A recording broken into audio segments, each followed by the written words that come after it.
Mi esposa usaba pastillas para ocultar que me engañaba con su jefe. Cuando lo descubrí, las cambié por aspirinas, se embarazó y su jefe la obligó a tomar la peor decisión. No olvides suscribirte en nuestro canal, subimos nuevas historias todos los días. Llevábamos 7 años de casados y teníamos 2 hijas pequeñas. Nuestra vida parecía estable, pero empecé a notar cambios en ella que no podía ignorar. Comenzó a vestirse de forma más llamativa, a pasar demasiado tiempo en la oficina fuera del horario habitual y a mostrarse distante conmigo en el día a día. En lugar de confrontarla directamente sin tener pruebas sólidas en la mano, decidí investigar a fondo su actividad en Internet. Algo que quiero aclarar, desde ahora, por decisión de ambos me hice la vasectomía justo después del nacimiento de nuestra segunda hija. Así ella se sentiría segura de que no habría sorpresas y no tendría que exponer su cuerpo a ningún tratamiento. Sabía que frecuentaba foros de cocina en línea, así que creé un perfil falso fingiendo ser una mujer que vivía en otro estado del país. En poco tiempo, logramos entablar una amistad virtual muy cercana y ella empezó a confiarme sus secretos más oscuros sin sospechar nada. Me confesó que mantenía una relación con su jefe desde hacía ya un año. Lo describía en los mensajes como una adicción física y admitió que, aunque decía quererme a mí, disfrutaba llevar esa doble vida. Me explicó que tomaba pastillas anticonceptivas todas las mañanas para asegurarse de que su aventura no tuviera consecuencias. Ella pensaba que tenía el control total de la situación, sin sospechar que yo estaba leyendo cada una de sus palabras e imprimiendo la pantalla para planear mi respuesta. Un día, mientras ella se bañaba, busqué con cuidado en su armario y encontré el lugar exacto donde escondía su medicación, una caja de zapatos vieja al fondo del estante. Al ver el frasco de pastillas, tomé una decisión. Fui a la farmacia más cercana y compré aspirinas para bebé que tenían el mismo aspecto que sus pastillas y las reemplacé. La vi irse esa misma tarde a un supuesto viaje de trabajo de fin de semana, despidiéndose de mí con un beso, sin imaginar lo que iba a suceder.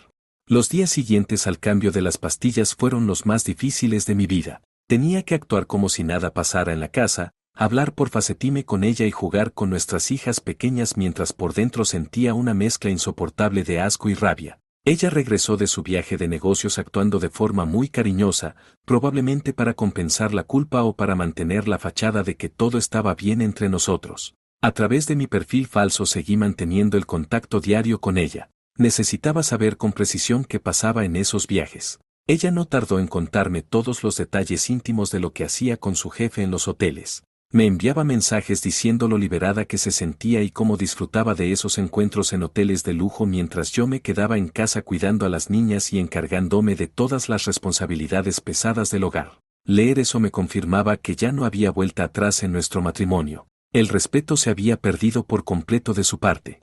Guardé capturas de pantalla de nuestras conversaciones, de las fechas exactas de sus encuentros y de la forma en que planeaba sus mentiras paso a paso. Así recolectaba toda la evidencia para cuando decida enviarle los papeles de divorcio. Me di cuenta de que ella no solo me estaba engañando a mí, sino que estaba descuidando su papel con nuestras hijas, viéndolas casi como una carga molesta que le impedía pasar más tiempo a solas con su amante. Una mañana la observé mientras se tomaba una de las aspirinas que yo había puesto en su envase original. Mi plan de divorcio ya estaba en marcha con mi abogado, pero necesitaba esperar el momento exacto para que el impacto fuera definitivo y no pudiera recuperarse.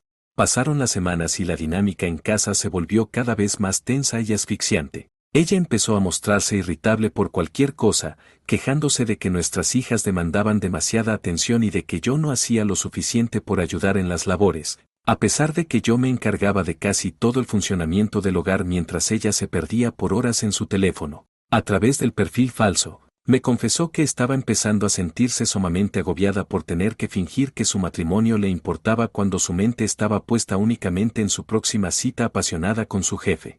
En nuestras conversaciones digitales, ella admitió por fin que había tenido un descuido y que su periodo se estaba retrasando. Se la notaba nerviosa en los mensajes, pero se convencía a sí misma de que era solo estrés acumulado por el trabajo en la oficina. Yo, fingiendo ser su confidente y apoyo, le dije en el chat que seguramente no era nada grave, que sus pastillas anticonceptivas eran muy seguras y que debía estar tranquila. Un sábado por la mañana, mientras desayunábamos, le pregunté por qué nuestra vida íntima había desaparecido casi por completo en los últimos meses. Me acusó de ser poco comprensivo con su alta carga laboral y de ser injusto por cuestionar su lealtad de esa manera después de 7 años de casados. Fue una actuación impecable de su parte. Se indignó tanto que terminó saliendo de la habitación dando un pisotón para encerrarse en el baño, donde probablemente se puso a escribirle furiosa a su amante sobre mis preguntas. Esa misma tarde, aprovechando que ella salió apresurada a hacer unas supuestas compras, revisé nuevamente su escondite secreto en el armario. El frasco estaba casi vacío, lo que confirmaba que seguía tomando las aspirinas sin dudar ni un segundo de su autenticidad. Sin embargo, su actitud física en la casa estaba cambiando notablemente. Noté que ya no tomaba vino durante la cena, algo inusual en ella, y que se quejaba de náuseas constantes y mareos. El ambiente en la casa se volvió gélido. Ella pasaba la mayor parte del tiempo encerrada en el dormitorio principal o en el baño, evitando cualquier contacto visual directo conmigo. Sus náuseas matutinas ya no eran algo que pudiera ocultar fácilmente con excusas de estrés o mala digestión. Un día, al entrar al baño después de que ella saliera a toda prisa hacia el trabajo, encontré en el fondo del bote de basura, medio oculta bajo unos papeles, la prueba de embarazo con un resultado positivo evidente y claro. A través del perfil falso, la desesperación de ella escaló rápidamente esa misma noche. Me confesó que el hijo no podía ser mío bajo ninguna circunstancia debido a mi vasectomía y que si yo me enteraba de la verdad, su vida entera se desmoronaría por completo. Lo más cínico de todo fue leer cómo culpaba a la marca de las pastillas anticonceptivas en los mensajes, asegurando que la habían fallado a pesar de haber sido tan cuidadosa y puntual con las tomas. Ella decidió ocultarme la noticia del embarazo durante unos días más mientras planeaba de forma desesperada con su amante qué hacer ante la situación. Según lo que me contaba minuciosamente por el chat de la amiga falsa, él no quería hacerse cargo en lo más mínimo del asunto y le exigió que buscara una solución rápida. Ver cómo el hombre por el que ella había arriesgado a su familia le daba la espalda en el momento de mayor crisis fue una revelación amarga sobre la clase de persona que era. Ella se sentía completamente sola y atrapada, pero seguía actuando con total normalidad y mintiéndome cada vez que nos cruzábamos en el pasillo de la casa. Finalmente, una tarde regresó del trabajo con los ojos rojos e hinchados de tanto llorar en el auto. Se sentó en el sofá de la sala y, con una voz apenas audible que denotaba su quiebre, me dijo: necesito hablar contigo. Me siento muy mal físicamente y necesito unos días a solas para aclarar mis ideas y descansar en casa de una amiga. Yo sabía que todo lo que me decía era una completa mentira. Ella se fue supuestamente a casa de su amiga, pero gracias a que seguía confiando en mi perfil falso, supe la verdad al instante. Se había registrado en un hotel a las afueras con su jefe para decidir cómo manejar el procedimiento médico. A través del chat, ella me confesó: estoy totalmente decidida a interrumpirlo. No puedo permitir que mi esposo se entere de esto, porque al tener la vasectomía no hay forma de explicarle un embarazo sin admitir que estuve con otro hombre. Mientras ella estaba en ese hotel planeando todo, yo no me quedé de brazos cruzados en la casa. Fui a ver a un abogado especializado en divorcios y le entregué un expediente, las capturas de pantalla de sus confesiones completas, las fotos que había tomado de su escondite de pastillas alteradas y los registros detallados de todas sus ausencias injustificadas. Mi abogado fue muy claro conmigo al revisar el material y me dijo: aunque el asunto del intercambio de las pastillas entra en una zona gris bastante compleja, su infidelidad documentada paso a paso y el uso comprobado de recursos familiares para ver a su amante son pruebas más que sólidas para pelear en la corte por la custodia total de sus hijas. Lo que más me enfureció de todo fue leer cómo ella y su amante planeaban el procedimiento médico esa misma noche. Él le dijo por mensaje que él pagaría todos los gastos de la clínica privada, pero que después de que todo terminara debían dejar de verse por un tiempo largo para no levantar ninguna sospecha en la oficina ni conmigo. Ella aceptó de inmediato en el chat, sintiéndose agradecida por el supuesto apoyo de un hombre que, en realidad, solo quería proteger su propio puesto y estatus en la empresa. Era evidente que para él, ella solo era un entretenimiento que de pronto se había vuelto demasiado complicado y peligroso. Esa noche ella me llamó por teléfono a casa. Su voz sonaba plana, casi mecánica, como si estuviera leyendo un guión ensayado. Me dijo: oye, me quedaré una noche más fuera de casa porque mi amiga está pasando por un mal momento y realmente necesita mi apoyo. Yo le respondí: no te preocupes por nada, tómate el tiempo que necesites. Las niñas y yo estamos perfectamente bien aquí sin ti. Colgué el teléfono antes de que pudiera decir nada más. Sabía que mientras ella planeaba cómo eliminar la evidencia, Yo estaba terminando de redactar junto a mi abogado la demanda formal de divorcio que le entregaría en sus manos en cuanto pusiera un pie de regreso en nuestra casa. Mientras ella seguía fuera de la ciudad, mi abogado y yo analizamos un ángulo legal que no había considerado en un principio, la responsabilidad directa de la empresa donde ella trabajaba. Su amante no solo era su jefe, sino también un socio menor en ese importante bufete de abogados. La política interna de la compañía prohibía estrictamente las relaciones sentimentales debido al evidente conflicto de intereses y al riesgo legal que representaba para la firma. A través del chat con la amiga falsa, ella me dio la pieza clave que me faltaba para cerrar la trampa. Me confesó de forma inocente, muchos de nuestros encuentros ocurrieron en las propias oficinas principales después del horario laboral y, además, utilizamos fondos de la empresa bajo el concepto de gastos de representación para pagar nuestras cenas lujosas y los hoteles durante los supuestos viajes de negocios. Decidí no esperar a su regreso para mover mi siguiente pieza en el tablero. Me reuní en privado con el director de recursos humanos y el socio principal del bufete de abogados.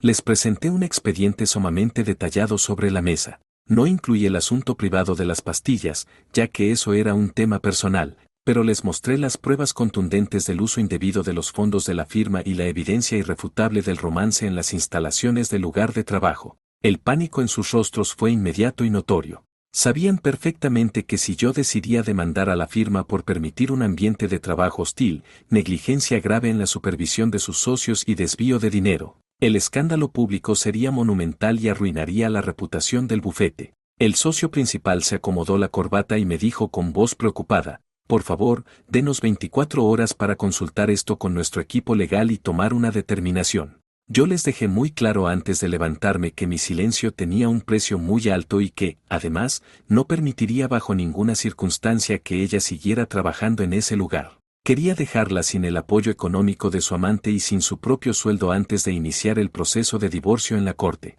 Esa misma noche, ella le escribió por última vez a mi perfil de amiga de cocina, diciendo con alivio: ya tengo programada mi cita en la clínica privada para mañana temprano y pronto todo volverá a la normalidad en mi vida. No tenía la menor idea de que su mundo entero ya se había derrumbado por completo a sus espaldas. El día de su cita médica, pedí el día libre en el banco donde trabajo. Gracias a la información que me dio por el chat, sabía con total precisión a qué clínica irían. Me estacioné a una distancia prudente de la entrada principal con una cámara de alta resolución lista en mis manos. Necesitaba pruebas fotográficas irrefutables de que ella estaba allí con él, actuando como una pareja, para consolidar de forma definitiva mi caso de abandono de hogar y conducta inapropiada. Después de una hora de espera, vi aparecer el coche lujoso de su jefe. Él venía conduciendo con cautela. Se bajaron juntos del vehículo y él la tomó del brazo. Tomé varias fotografías claras donde se veía el rostro de ambos entrando a la clínica de forma evidente. En ese preciso momento sentí que el último vínculo emocional que nos unía se terminaba de romper por completo en mi interior. Ya no era la madre respetable de mis hijas ni mi compañera de vida. Era una completa desconocida que estaba eliminando las consecuencias físicas de su engaño para poder regresar a mi casa por la tarde y seguir mintiéndome en la cara como si nada hubiera pasado. Mientras ellos estaban dentro de las instalaciones, recibí una llamada de mi abogado. Los socios principales del bufete habían tomado una decisión tras evaluar el riesgo. El peligro de una demanda por acoso o por el mal uso de los fondos de la firma era demasiado alto para ellos como para arriesgarse. Estaban completamente dispuestos a negociar un acuerdo extrajudicial confidencial para que yo no hiciera pública la situación ante los medios ni procediera legalmente contra la firma. El trato cerrado incluía una compensación económica sumamente significativa y el despido inmediato de ambos involucrados por violar gravemente las políticas éticas del contrato de la empresa. Regresé a casa mucho antes que ella y preparé todo el escenario. Cuando ella finalmente llegó horas más tarde a la casa, se veía pálida, demacrada y físicamente agotada por el procedimiento. Trató de acercarse a mí con una sonrisa forzada y me dijo con voz débil: hola. Mi amiga ya está un poco mejor de su problema y realmente agradezco mucho tu paciencia estos días conmigo. La miré fijamente a los ojos, y simplemente le respondí con tono plano: espero que el viaje haya valido la pena por completo. Ella no captó el doble sentido en mis palabras y se retiró de inmediato a la habitación principal, creyendo que su secreto estaba completamente a salvo. A la mañana siguiente, ella se preparó para ir a la oficina como si fuera un día cualquiera en su rutina. Se quejaba en voz baja de un fuerte malestar físico en el vientre, pero insistía en que tenía demasiado trabajo acumulado como para quedarse en cama. Yo desayuné en completo silencio en el comedor, observando con detenimiento cómo se esforzaba al máximo por mantener la mentira frente a mí. Apenas cruzó la puerta de la entrada para irse, recibí el mensaje esperado de mi abogado en el celular. Los socios del bufete habían firmado los documentos definitivos de la desvinculación. Accedieron a pagarme una enorme suma de dinero para evitar que el escándalo saliera de esas 4 paredes y para proteger la reputación corporativa de los demás socios de la firma. 2 horas después, recibí una llamada de ella a mi teléfono. Su voz era un hilo de desesperación, pánico y llanto descontrolado. Me dijo entre sollozos: acaban de llamarme a una reunión privada de urgencia junto con mi jefe. Nos despidieron a los dos. Me explicó que la empresa les había presentado de golpe las pruebas del uso indebido de los fondos y las fotografías detalladas de su visita conjunta a la clínica el día anterior, alegando que su conducta era inaceptable para los valores del lugar. Ella no entendía de ninguna manera cómo se habían filtrado esas fotos exactas ni quién los había estado siguiendo. Estaba en un estado de shock muy profundo. Regresó a la casa poco después, completamente desmoronada por la noticia. Se dejó caer en el sofá de la sala, llorando a mares y diciendo que su jefe también estaba furioso porque su carrera profesional estaba totalmente acabada en la ciudad.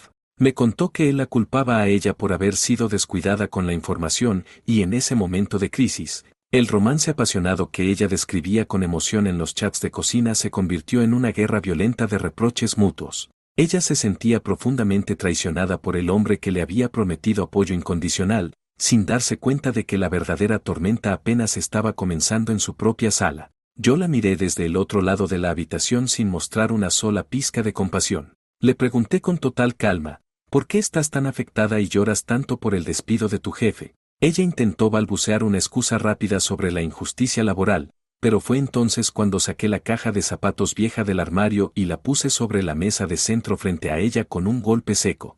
Dentro de la caja no solo estaban las aspirinas de bebé, sino también una pila masiva de papeles impresos con todas las capturas de pantalla de sus conversaciones con la supuesta amiga de Internet. El silencio que siguió en la sala fue el más pesado y asfixiante que he sentido en toda mi vida. El rostro de ella pasó de la confusión al terror más profundo en cuestión de segundos. Al ver la caja de zapatos y sus propios mensajes impresos, intentó hablar, pero solo emitía sonidos entrecortados e incomprensibles. No podía negar absolutamente nada del asunto. Sus propias palabras estaban impresas en el papel, detallando cada encuentro en los hoteles, cada mentira inventada para los fines de semana y cada burla cruel hacia nuestra relación de años. Se dio cuenta, en medio de las lágrimas, de que su mejor amiga del foro, la única persona a la que le había confiado la verdad sobre su embarazo y el posterior procedimiento médico, siempre había sido yo. ¿Cómo pudiste hacerme esto?, balbuceó finalmente entre el llanto, refiriéndose al engaño de la identidad falsa en la red. Le expliqué que mi engaño era solo un reflejo directo del suyo, pero con una diferencia muy clara: yo lo hacía para proteger el futuro de nuestras hijas pequeñas y el mío, mientras ella lo hacía por pura gratificación personal y egoísmo. Le recordé su enorme cinismo al culpar en los mensajes a las pastillas anticonceptivas por el embarazo, cuando en realidad ella había sido la única responsable de meter a un tercero en nuestro matrimonio de 7 años. En ese momento de revelación, ella colapsó en el suelo de la sala, suplicando perdón de rodillas y diciendo que todo había sido un terrible error que quería corregir conmigo a toda costa. Fue entonces cuando saqué de mi carpeta y le entregué los papeles oficiales de la demanda de divorcio. Le dejé muy claro que la demanda incluía una cláusula de custodia total a mi favor basada en su conducta inapropiada y en el hecho documentado de que ella misma había admitido ver a nuestras hijas como un obstáculo para su aventura amorosa. No tenía ahorros personales, no tenía empleo y su reputación profesional en la ciudad estaba destruida por completo. Ella intentó gritar desesperada, diciendo: «Tú no puedes quitarme a mis hijas», pero su fuerza se desvaneció cuando mencioné las fotos detalladas de la clínica. Le advertí que si intentaba pelear legalmente por las niñas, cada detalle de su infidelidad y su plan para ocultar el embarazo saldría a la luz ante el juez, sus conocidos y su propia familia. Se quedó en completo silencio, temblando en el suelo, dándose cuenta de que había perdido todo por un hombre que la desechó de su vida en cuanto las cosas se pusieron difíciles para él. A la mañana siguiente, no hubo espacio para más discusiones ni lamentos. Mientras ella aún intentaba procesar el golpe en un rincón, yo ya había pasado la noche entera vaciando por completo sus cajones y el armario principal. No utilicé maletas ni cajas de mudanza bonitas para su ropa, metí cada prenda, zapato, accesorio y objeto personal en bolsas de basura negras de gran tamaño. Ver su vida entera reducida a una pila de plástico negro amontonada en el pasillo fue la confirmación de que nuestro hogar ya no le pertenecía en lo más mínimo. Ella me miraba desde el sofá con los ojos sumamente hinchados, en un estado de parálisis total, esperando quizás un rastro de duda en mi mirada. Cuando terminé de sacar la última bolsa del pasillo, abrí la puerta principal de la casa y las coloqué todas en la acera, bajo la luz fría de la mañana. Regresé a la sala y le entregué un último sobre con una copia de la orden de restricción temporal y los documentos de la demanda. Le dije, sin levantar la voz, tienes exactamente 10 minutos para salir de esta casa antes de que llame a la policía para que te arreste por violación de la restricción. Su desesperación se convirtió en súplicas incoherentes en la entrada, pero mi decisión era inamovible. Al ver todas sus pertenencias en bolsas de basura amontonadas en la calle, pareció entender por fin la magnitud de lo que había perdido por sus decisiones. El hombre por el que había arriesgado su estabilidad ya no estaba allí para rescatarla. La vi a través de la ventana intentar recoger las bolsas plásticas con dificultad mientras algunos vecinos empezaban a observar la escena con curiosidad desde sus ventanas. Cerré la puerta principal y giré la llave con fuerza. Fui a la habitación de mis hijas, que aún dormían tranquilas y ajenas a la tormenta que acababa de terminar en la sala, y me prometí que de ahora en adelante nuestro hogar volvería a ser un lugar seguro y lleno de verdad.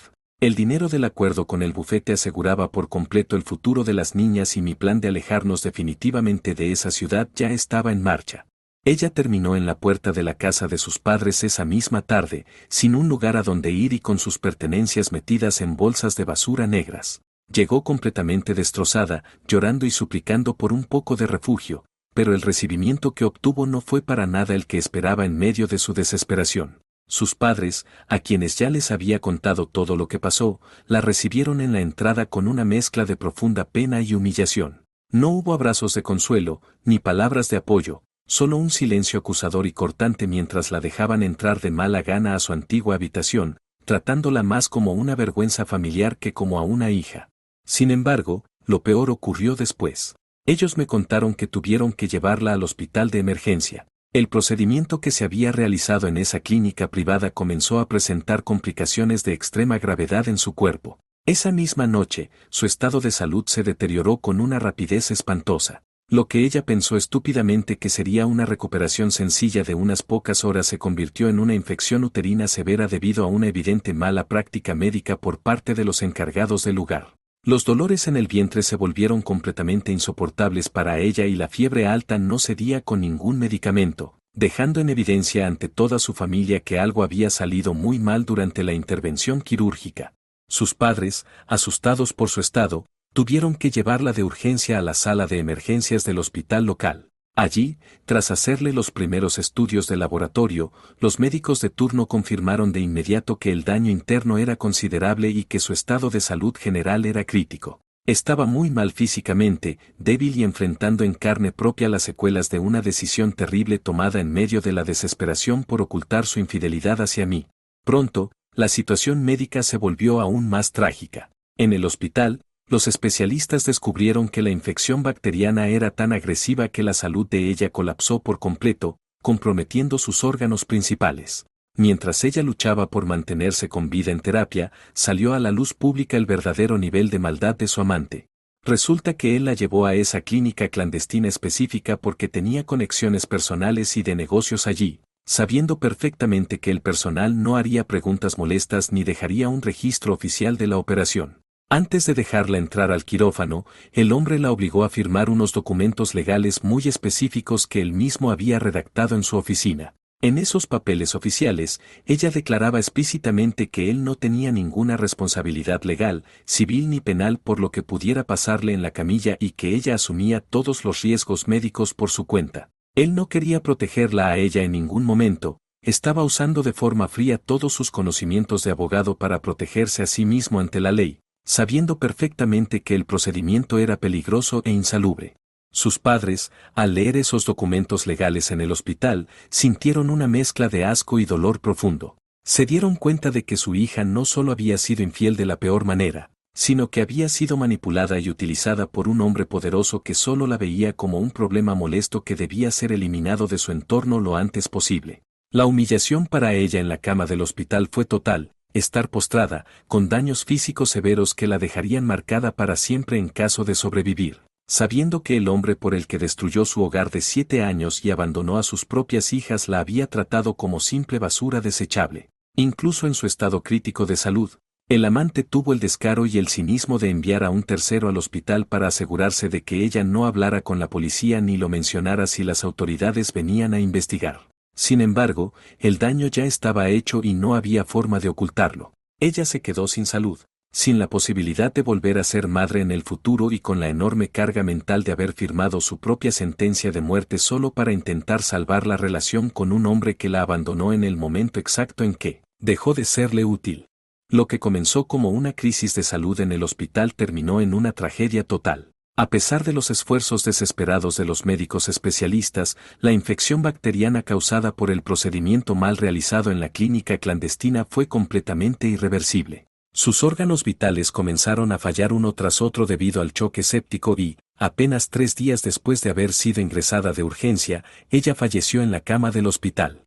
Tras el funeral, el dolor de sus padres se transformó en una sed de justicia implacable. No estaban dispuestos a dejar que la muerte de su hija quedara impune bajo ninguna circunstancia. Entregaron de inmediato a la policía los documentos legales que ella había sido obligada a firmar antes de entrar al quirófano, junto con todo el registro de mensajes de texto donde el amante la presionaba y la amenazaba con dejarla si no se sometía a la intervención rápida en ese lugar específico. La investigación de la policía fue rápida y contundente. Al analizar cada prueba, las autoridades determinaron que el amante no solo fue un testigo, sino el cómplice necesario de un procedimiento médico ilegal que derivó en homicidio culposo. Descubrieron que él había pagado una fuerte suma de dinero bajo cuerda a los encargados de la clínica para que no dejaran registros de su visita y para que utilizaran métodos acelerados que terminaron destruyendo la salud de ella.